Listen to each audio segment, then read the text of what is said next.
Hello friends, this is चेतन। मंदिर सिर्फ धर्म का प्रतीक नहीं होते, बल्कि वे कला और संस्कृति के जीती जागती प्रतिमा भी होते हैं। और इसका बेस्ट एग्जाम्पल अयोध्या में बन रहा राम मंदिर आपको देखने को मिलेगा, जो अपने बेस्ट आर्किटेक्चर के लिए जाना जाएगा, क्योंकि ये मंदिर टेम्पल की पैन इंडियन आर्किटेक्चरल स्टाइल में बनाया जा रहा है।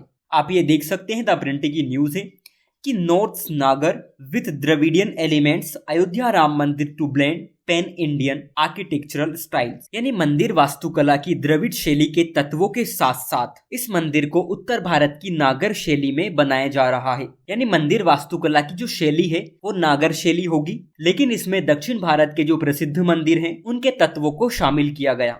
समझेंगे अयोध्या राम मंदिर की विशेषताओं के बारे में, और साथ में ये भी जानने का प्रयास करेंगे कि टेम्पल आर्किटेक्चर की नागर शैली और द्रविड़ शैली क्या है। फ्रेंड्स, टेम्पल आर्किटेक्चर की नागर शैली उत्तर भारत के मंदिरों में आपको देखने को मिलेगी। आमतौर पर जब इन मंदिरों को बनाया जाता है तो इसमें पंचायतन शैली का पालन किया जाता है। पंचायतन शैली में एक मुख्य मंदिर होता है और उसके आसपास कुछ छोटे छोटे सहायक मंदिर होते हैं।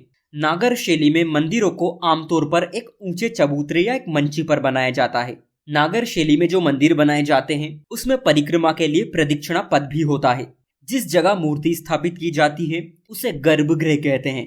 गर्भगृह के ऊपर से एक शिखर बनाया जाता है जो अपनी ऊंचाई के क्रम में ऊपर की ओर पतला होता जाता है। जहां शिखर खत्म होता है उस जगह को आमलक कहा जाता है और उसके ऊपर कलश रख दिया जाता है। अगर आप उत्तर भारत के मंदिर देखेंगे तो आपको उसमें शिखर, आपको कलश, ये सभी चीजें देखने को मिल जाएंगी। इसी के साथ मुख्य मंदिर के सामने एक बड़ा हॉल होता है जिसे हम मंडप कहते हैं, जहां सब लोग पूजा और आरती करने के लिए उपस्थित होते हैं।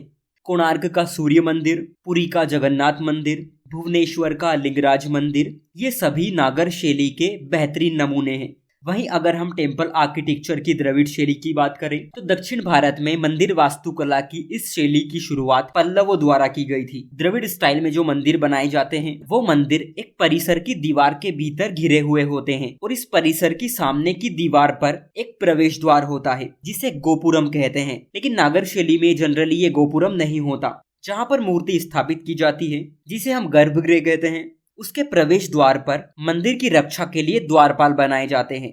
नागर शैली के मंदिरों में जिसे हम शिखर कहते हैं, द्रविड़ शैली में इन शिखरों को विमान कहा जाता है। नागर शैली के मंदिरों में जिसे हम आमलक कहते थे, जहां पर शिखर खत्म होता था, द्रविड़ शैली में इस जगह को शिखर कहा जाता है। और दक्षिण भारत के मंदिरों में शिखर शब्द का प्रयोग मंदिर के मुकुट के लिए किया जाता है। और द्रविड़ शैली में बने हुए मंदिरों की एक सबसे बड़ी बात यह होती है कि मंदिर परिसर के भीतर एक बड़ा जलाशय होता है। एलोरा का कैलाश मंदिर, तमिलनाडु में मीनाक्षी मंदिर, एरातेश्वर मंदिर, ये द्रविड़ शैली में बने प्रसिद्ध मंदिर है। वहीं हम अयोध्या के राम मंदिर की बात करें तो इस मंदिर की वास्तुकला नागर शैली से प्रेरित है। वहीं इस मंदिर में दक्षिण भारत के मंदिर जिसमें रामेश्वरम, तिरुपति और कांचीपुरम के तत्वों को शामिल किया गया है। मुख्य मंदिर जहां पर भगवान राम की मूर्ति रखी जाएगी वो नागर शैली में है और कोनों पर बने 4 मंदिर द्रविड़ वास्तुकला से प्रभावित हैं। जैसा कि अभी हमने जाना था कि द्रविड़ शैली में एक बड़ा प्रवेश द्वार होता है जिसे हम गोपुरम कहते हैं। और आपको जानकर हैरानी होगी कि अयोध्या के राम मंदिर में भी गोपुरम शैली के प्रवेश द्वार को बनाया जाना था, लेकिन जमीन की कमी के चलते ऐसा नहीं किया गया। अयोध्या के राम मंदिर की लंबाई 380 फीट है, इसकी चौड़ाई 250 फीट है और इसकी ऊंचाई अगर आप देखेंगे तो वो 161 यानी 161 फीट है। राम मंदिर 3 मंजिला होगा। पहली मंजिल पर श्री राम दरबार होगा। इस मंदिर में कुल 5 मंडप होंगे। वो कौन कौन से हैं? नृत्य मंडप, रंग मंडप, सभा मंडप, प्रार्थना मंडप और कीर्तन मंडप।